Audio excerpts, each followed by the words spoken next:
माया नगरी मुंबई में महिम तट से 2 सितंबर 2019 के दिन मुंबई पुलिस को एक सूटकेस मिला। सूटकेस के अंदर एक आदमी का कटा एक हाथ, एक पैर और शरीर के कुछ और टुकड़े थे। पुलिस को ये सूटकेस महिम बीच पर तैरता हुआ मिला था। नमस्कार, प्रणाम, मैं रवित कुमार।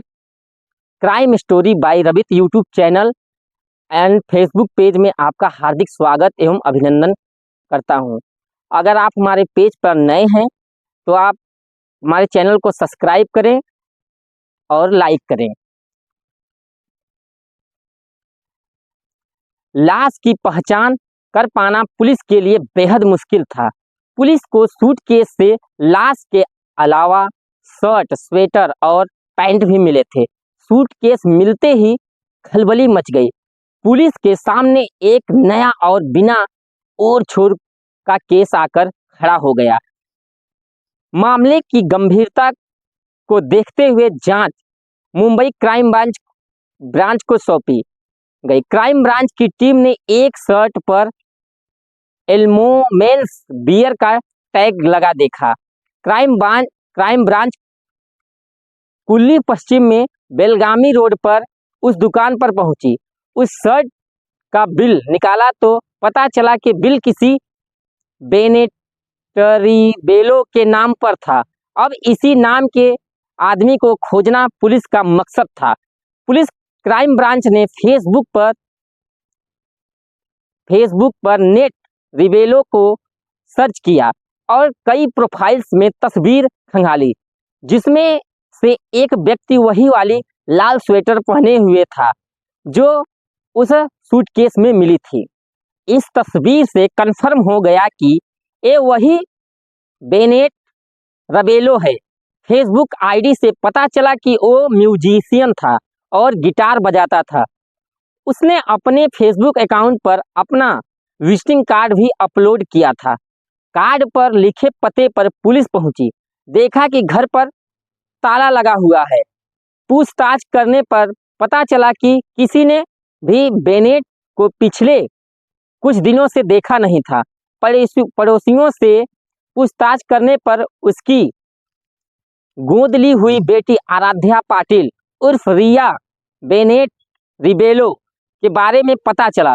पड़ोसियों ने बताया कि यहाँ वे अपनी गोद ली हुई बेटी 19 वर्षीय बेटी के साथ रहते थे। पुलिस ने उसका नंबर हासिल किया और 7 दिसंबर के दिन बेनेट रिबेलो की हत्या के शक में बेनेट की गोद ली हुई बेटी और उसके बॉयफ्रेंड को गिरफ्तार कर लिया। लड़की 19 साल की है और लड़का 16 साल का। पूछताछ करने पर दोनों ने बेनेट की हत्या करने की बात कबूल कर ली। एक गोद ली हुई बेटी ने अपने प्रेमी के साथ मिलकर अपने पिता की हत्या कर उसके कई टुकड़े कर डाले थे। गिरफ्तार बेटी ने पुलिस के समक्ष अपना जुर्म स्वीकार करते हुए कहा कि उसे अपने किए गए पर कोई अफसोस नहीं है। लड़की ने ये हत्या की जो वजह बताई उसे जानकर पुलिस भी दंग रह गई। बेनेट अपने घर पर अकेला रहता था। 2 शादियां की थी लेकिन दोनों पत्नियों से अलग हो चुका था। 26 नवंबर के दिन उसकी बेटी ने अपने बॉयफ्रेंड के साथ मिलकर उसकी हत्या कर दी। उसने घटना की पूरी जानकारी देते हुए बताया कि दोनों ने बेनेट के ऊपर चाकू और डंडे से हमला किया। उसके मुंह पर मच्छर मारने वाले स्प्रे किया और चाकू से गोद कर मार डाला। इसके बाद शव को ठिकाने लगाने का एक प्लान बनाया। उन्होंने 3 दिनों तक शव को घर में रखा। इस दौरान रिबेलो की बेटी और बॉयफ्रेंड फ्लैट पर ही मौजूद थे।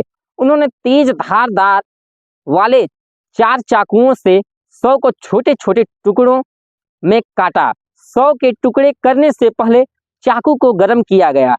टुकड़ों को 3 सूटकेस में भरकर रिक्शा के जरिए मीठी नदी तक लेकर गए और फेंक दिया, जिसमें से एक सूटकेस बहता हुआ महिम बीच पर पहुंच गया था।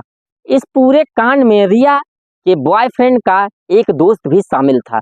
रिया ने बताया कि बेनेट उसका यौन शोषण करता था और बॉयफ्रेंड के उसके रिश्ते का विरोध करता था, जिससे वह तंग आ चुकी थी और अपने प्रेमी के साथ मिलकर उसकी हत्या कर दी। पुलिस ने बांद्रा कुल्ला कॉम्प्लेक्स इलाके के पास मीठी नदी से दूसरे सूटकेस को भी बरामद किया। बाद में पुलिस ने इस मामले में तीसरे आरोपी को गिरफ्तार किया। पुलिस की गिरफ्तारी में आए इस तीसरे आरोपी का नाम अली उमर मियां चाउस है।